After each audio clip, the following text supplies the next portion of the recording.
తాకట్టులో ఉన్న బంగారం అమ్మాలనుకునే వారి ఇన్ఫర్మేషన్ ఇస్తే దాని వాల్యుయేషన్ బట్టి మీకు కమిషన్ కూడా ఇస్తుంది గోల్డ్ హబ్. హాయ్ హలో నమస్తే, వెల్కమ్ టు మనం టీవీ. నేను దుర్గా. ఈ నెల 15న చిలకలూరుపేటలో భారీ బహిరంగ సభ జరగబోతుంది.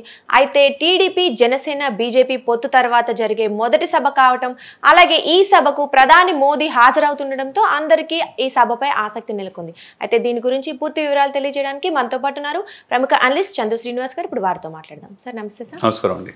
ఈ నెల 15న అయితే భారీ బహిరంగ సభకు ఏర్పాట్లు అయితే చాలా బాగా జరుగుతున్నాయని తెలుస్తోంది. అయితే ప్రధాని మోడీ హాజరవుతుండడంతో అందరికీ అంటే ఏం మాట్లాడబోతున్నారు, ఎలాగూ టీడీపీ జనసేన బీజేపీ పొత్తు తర్వాత మొట్టమొదటి సభ కాబట్టి అసలు వీళ్ళు ఏం మాట్లాడబోతున్నారు అన్న ఆసక్తితో పాటు కేంద్ర ప్రభుత్వం కాబట్టి హయాం ఉంది కాబట్టి ఇప్పుడు మన మోడీ గారు హాజరవుతున్నారు కాబట్టి ఆయన అసలు ఏం ప్రసంగం చేసే అవకాశం ఉందంటారు? డెఫినెట్గా అండి. అంటే 15, 16, 17 ఈ 3 రోజుల్లో దాదాపు 4 సభలు రోడ్ షోలు పెట్టుకున్నారు ఆంధ్ర తెలంగాణలో మోదీ గారు చరిష్మా మనం ప్రపంచవ్యాప్తంగా ఎలా ఉందో మనకు తెలిసిన విషయం. కాకపోతే చాలా సంవత్సరాల తర్వాత, దాదాపు 7 సంవత్సరాల తర్వాత వీళ్ళు కామన్గా చంద్రబాబు నాయుడు గారు, పవన్ గారు, మోదీ గారు కలిసిన సభ ఇది. అవును సార్. అందరికీ ఒకటే ఆలోచన, ఏం జరగబోతుంది. 150 ఎకరాల విస్తీర్ణంలో చిలకలూరుపేట దగ్గర బొప్పుటి దగ్గర ఈ సభ జరగబోతుంది.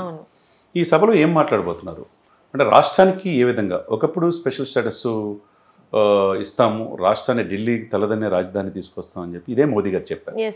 అమరావతి నిర్మాణానికి వచ్చి ఆ రోజు మాట ఇచ్చిన మాట వాస్తవమే. మరి ఎందుకు స్పెషల్ స్టేటస్ ఇవ్వలేకపోయారు? ఇప్పుడు అధికారంలో ఉన్న వైఎస్ జగన్మోహన్ రెడ్డి గారు అడగపోబట్టి ఇవ్వలేదా అనేది ఒక ప్రశ్న.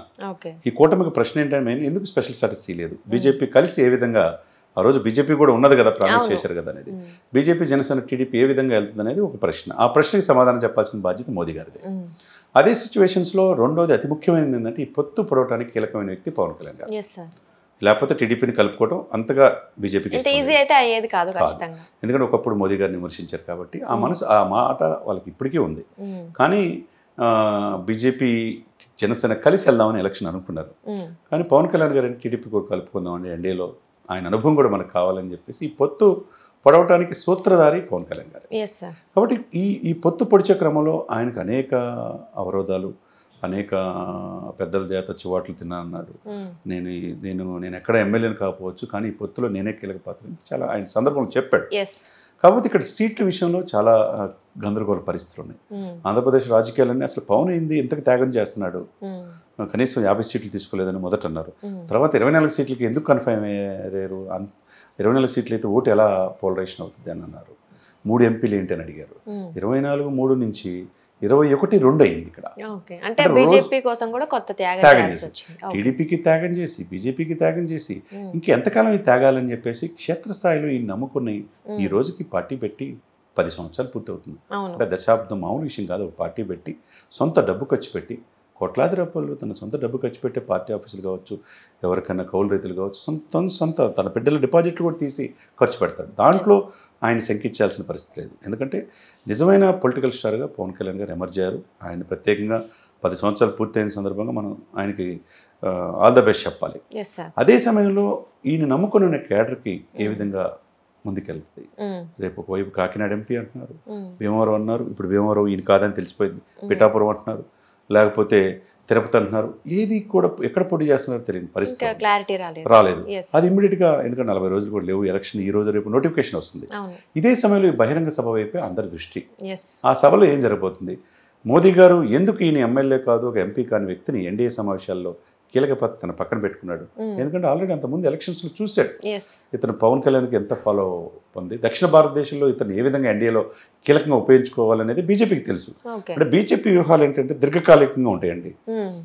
ఈ వ్యక్తిని అలా సపోజ్ అన్నామలై తమిళనాడులో, అదేవిధంగా సురేష్ గోపి మలయాళం, సదీప్ కిచా అని చెప్పేసి ఏగా సినిమాలో ఉన్న ఆయన కర్ణాటకలో, ఇక్కడ ఆంధ్రప్రదేశ్ కాదు, తెలంగాణ కావచ్చు, పవన్ కళ్యాణ్. అట్లా ఎవరైతే ప్రజల్లో ఉన్నారో, ప్రజల్లో మనల్ని పొందుతున్నారో వాళ్ళు బీజేపీ వాళ్ళ దగ్గర తీసుకుంటుంది. దాంట్లో భాగంగా దక్షిణ భారతదేశంలో పవన్ కళ్యాణ్ అనే వ్యక్తిని ఒక గేమ్ చేంజర్గా చూస్తున్నారు వాళ్ళు. అదే ఆ విధంతోనే ఎన్డీఏ కూటమిలో ఒక ఎమ్మెల్యే కాపని ఆయన ఆహ్వానించారు.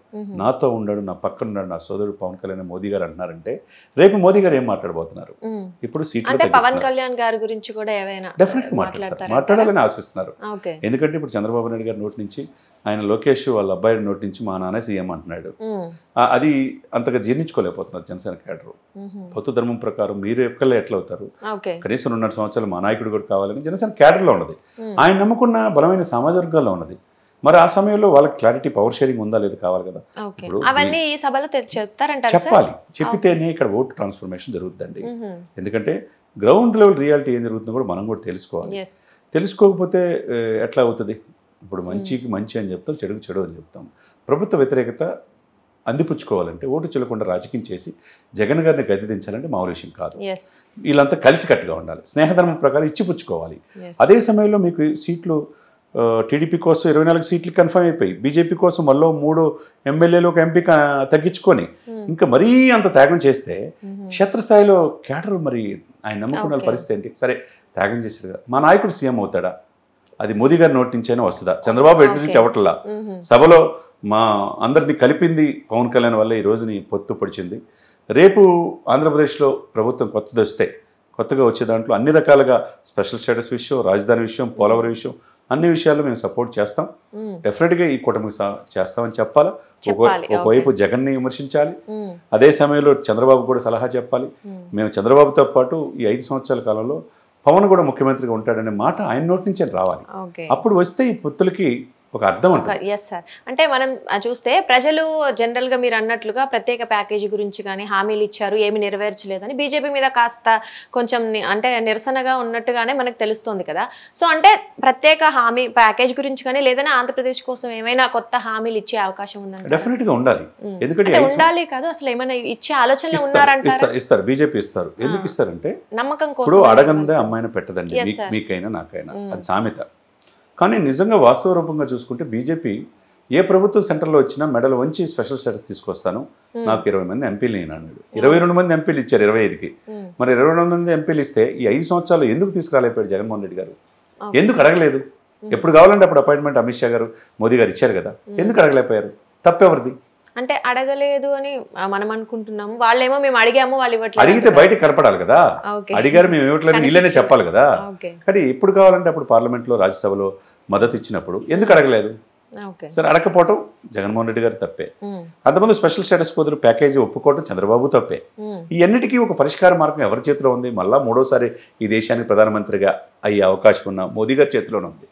మోదీ గారు ఇంటికి క్లారిటీ ఇవ్వాలి.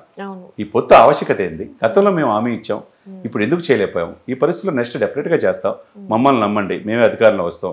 పవన్ కళ్యాణ్ గారు నా సోదరుడు అంటున్నారు కదా, పవన్ కళ్యాణ్ గారు, చంద్రబాబు గారు ఇద్దరు ఉన్నారు కాబట్టి ఈ ఇద్దరు నాయకత్వాలు వీళ్ళు గెలిపించండి. ఈ కూటమి, మా ముగ్గురు ఉన్న ఈ కూటమిని గెలిపిస్తే డెఫినెట్గా మేము అధికారంలో వచ్చిన తర్వాత ఈ రాష్ట్రానికి కావాల్సిన రాజధాని, పోలవరం, విశాఖ స్టీల్ కూడా ప్రైవేట్ పరం చేయం, అన్నీ మేము చేస్తాం అనే నమ్మకాన్ని కలిగించాలి. ఖచ్చితంగా ఈ సభ ద్వారానే కలిగిస్తే ఇంకా ముందు వెళ్ళేటప్పుడు బాగుంటుంది. డెఫినెట్గా ఉంటుందండి. ఓకే. అంటే సార్, అంటే మనం వీళ్ళు చర్చించుకున్నట్లుగా ఏమైనా వార్తలు వస్తున్నాయా? అంటే టీడీపీ, జనసేన తప్పకుండా చర్చించుకోకుండా ఏముండదండి. ప్రతి సీటు టార్గెట్ సౌత్ మీద పెట్టారు వాళ్ళు, 80 సీట్ల కోసం. అది కర్ణాటక కావచ్చు, ఇటు తమిళనాడులో కావచ్చు, అటు కేరళలో కావచ్చు, అక్కడ కొన్ని సీట్లు కావచ్చు.